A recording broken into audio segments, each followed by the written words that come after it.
And sometime during all that, I was putting the rods in. The camera went off again, I'm sorry about that. What I ended up using is use my drill, chucked it up at the very tip, and run it in with the drill. Made it a lot faster, so I'm not having to sit there all day and just run it through. Yeah, I don't need you no more.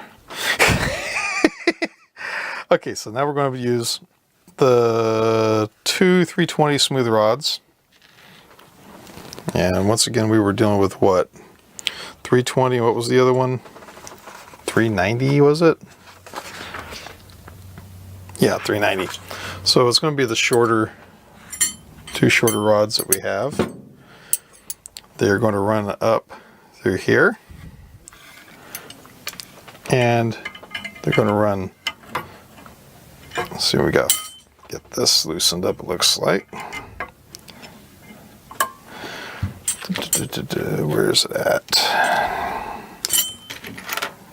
Just use that. Came with it, so it should work with it, right? Nice. And there we go. So we got those rods in. And is that one backed out? Yeah, that one's already backed out. Now we're going to take this one. We're going to take our other short rod. Going to run it up through it. We're going to drop that in there, and we're going to drop that in there. Okay, so now we have those in position.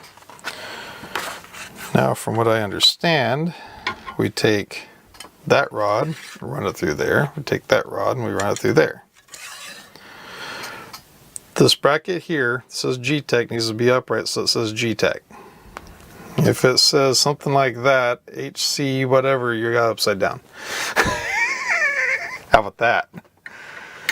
And I can tell you right now, I probably totally messed up, which is just fine. It's no big deal. And that is not fitting in like it's supposed to. So let's go back just a hair. Fall. Why? They didn't drill the hole out big enough, apparently. Nice. Looks like I'm going to need my drill after all. How about this one up here? How's this one's looking? Yep.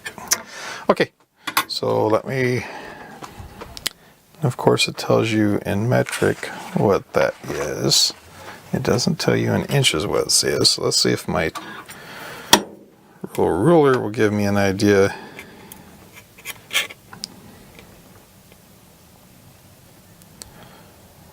It's a little bit larger than 1/4 inch, looks like. 5/16. So let me grab a drill bit real quick here. Let's see, where did I put my drill bits? Hang on for just a moment.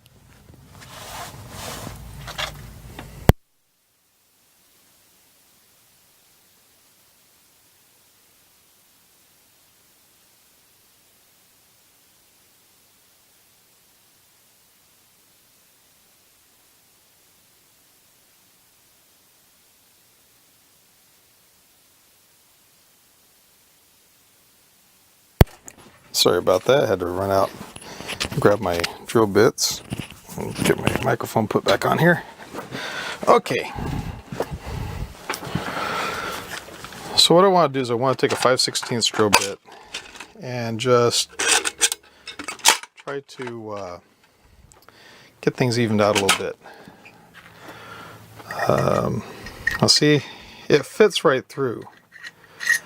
So it could just be a question of maybe they put too much paint. I don't really know. But all I'm going to do is I'm just going to run this bit through. Kind of waddle it just a little bit. Just move it back and forth.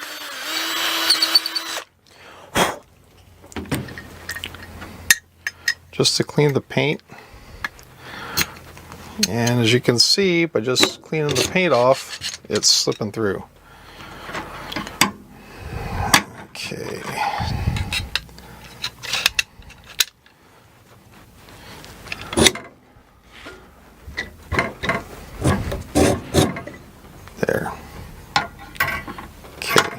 now I want to do the same thing as this other one, but I don't want to mess up with that motor or anything. So let me just kind of pull that out. I don't want to catch the end stop wire either. So if you do this, please, like I said, I'll put it in the very beginning of the video too. Please watch the video first. I mess up so you don't have to, okay? Once again, we're just running through, getting rid of the paint, and we're just walling it out just a little bit.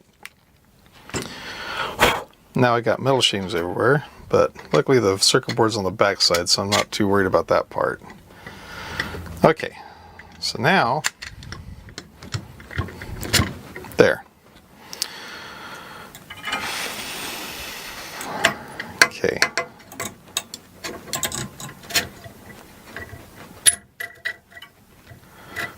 Now what we're going to do is place that back in there, run our rods back through,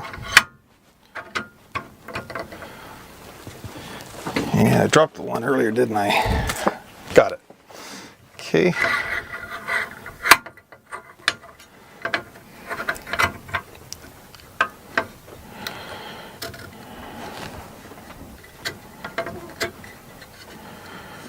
Now see, there's a funny little angle going on here that I don't like. I gotta figure that out here just real quick.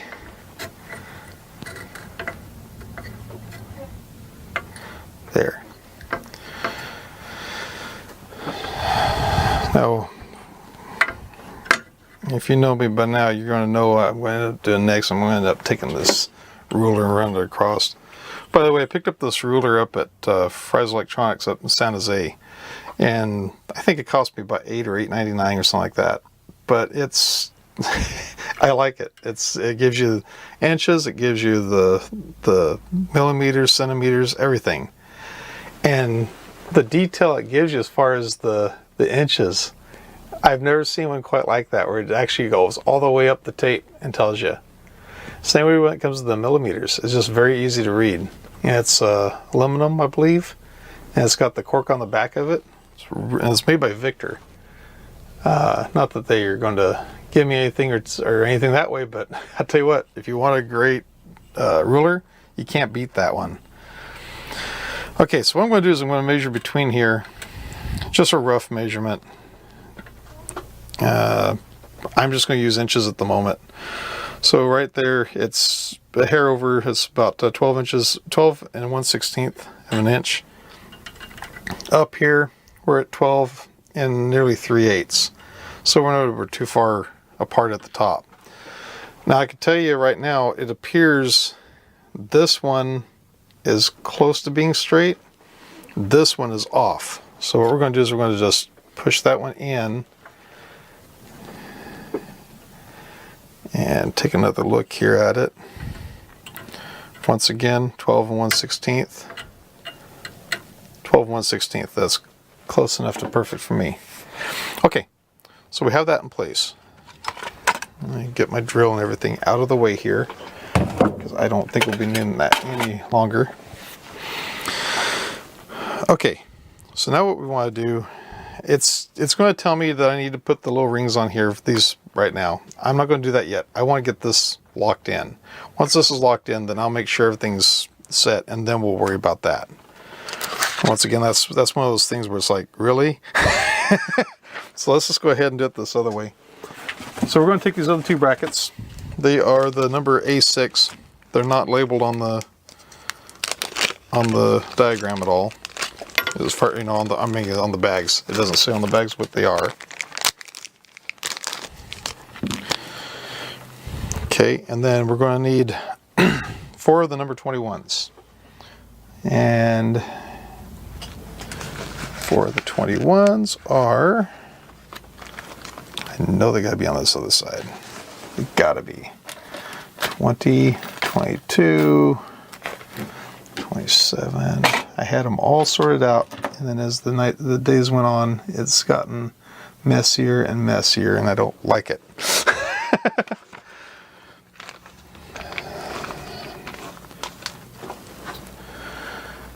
Okay, so staring right at me. My goodness, it's right under the 27. Yeah, that's the reason why I couldn't find it. Okay, so we're going to take out 4 of those out of the little baggie. Put that back. And then it says we need the lock screws, which are going to be number 30. And you remember these from earlier when we did these? That's the same screws we're going to be using. And that one we're going to need 4 of them. So I'll put these over here to the side. It's funny that we have 2 left over because I can't think of anywhere else they're supposed to go, but we'll find out soon enough. Okay, make sure we're still recording. Yeah, we're recording. That thing's been a pain today. Okay, so what we're going to do is we're going to take this bracket. You want to make sure that the spot for these little set screws is facing toward the outside where the smooth rod is. I'm going to take and run this down onto here. I'm going to do the same thing on this side. Make sure the screw's facing out. Put that there. That there. Run that in. Now, as you can see here, see how we're going to start adjusting things. That's the reason why I didn't want to mess with these. I wanted it to where we can get everything adjusted first, then once all that's done, then we can take and lock everything into place. That's the reason why I did that way. Now, it doesn't say I need to use any screws, or any washers, but you know what? I got a whole bunch of them here on the desk still. I'm going to use them anyway. Because there's, what, 16 or 18 from the very beginning of this video that never were used. So I'm going to use them. Because I want it to look halfway decent and kind of uniform. And we're running out of screws anyway to use them on. Okay, so I'm bringing that over. I'm locking that into place. Same way with this one.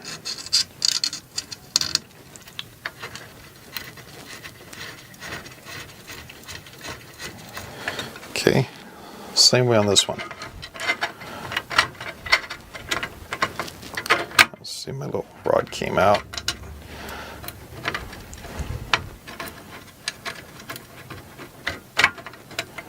Okay, so there. That's going in.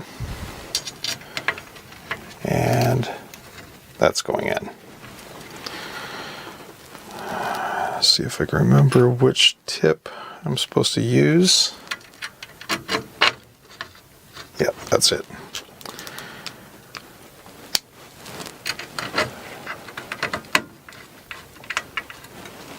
Let me just go ahead and bring this back. It looks like everything kind of slid back on me.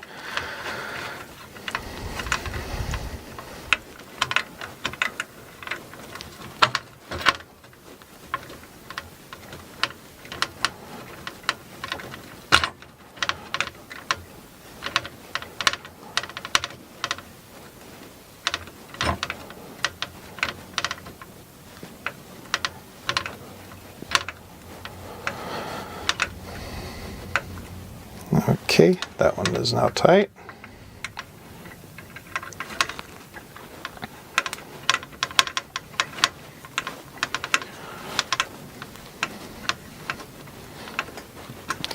You know what?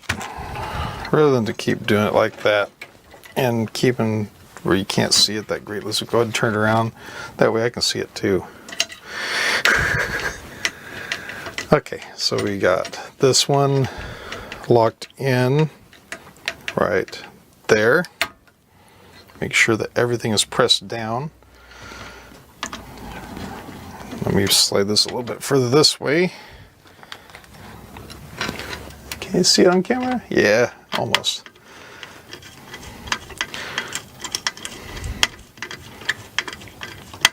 Don't let the print bed dimensions fool you. It's a large printer.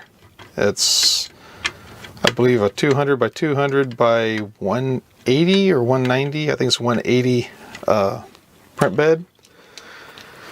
So it's not the largest print bed, but the footprint that this thing's going to take on your desk is pretty good. I'll get an actual measurement for you here toward the end. Now, if you can see, there's a little bit of a wiggle there, and I was worried about that, but I'm not super worried about it because it's a 3D printer, for goodness sake. I can make brackets that'll help stiffen it. So I'm not super worried about it. Plus I'm sure that there's feet that can be printed, you know, to have slots in it so the frame will fit into the feet.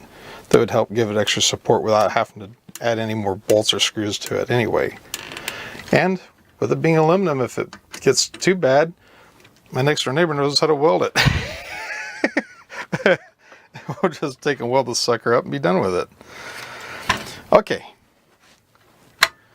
So, as you can see, we have our rods in place. We have those rods pressed in. See how it's wanting to slip up on me a little bit there.